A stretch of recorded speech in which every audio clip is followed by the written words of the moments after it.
Hebrews chapter 9. Then verily the first covenant had also ordinances of divine service and a worldly sanctuary.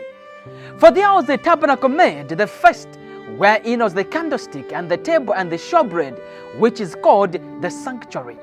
And after the second veil, the tabernacle which is called the holiest of all, which had the golden censer and the ark of the covenant overlaid round about with God, wherein was the golden pot that had manna, and Aaron's rod that budded, and the tables of the covenant.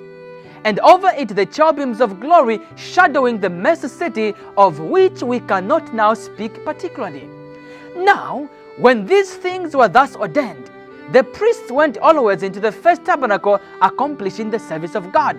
But into the second went the high priest alone, once every year, not without blood, which he offered for himself and for the errors of the people.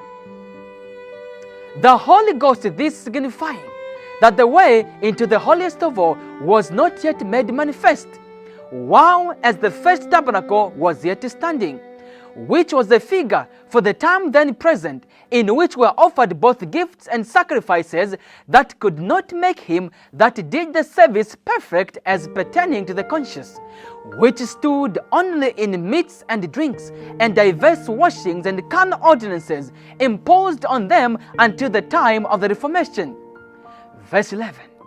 But Christ, being come an high priest of good things to come, by a greater and more perfect tabernacle, not made with hands, that is to say, not of this building, neither by the blood of goats and calves, but by his own blood he entered in once into the holy place, having obtained eternal redemption for us. For if the blood of bulls and of goats, and the ashes of an heifer, sprinkling the unclean, sanctifieth to the purifying of the flesh, how much more shall the blood of Christ, who through the eternal Spirit offered himself without spot to God, purge your conscience from dead works to serve the living God? And for this cause he is the mediator of the New Testament, that by means of death, for the redemption of the transgressions that were under the first testament, they which are called might receive the promise of eternal inheritance. For where a testament is, there must also of necessity be the death of the testator. For a testament is of force after men are dead. Otherwise, it is of no strength at all, while the testator liveth.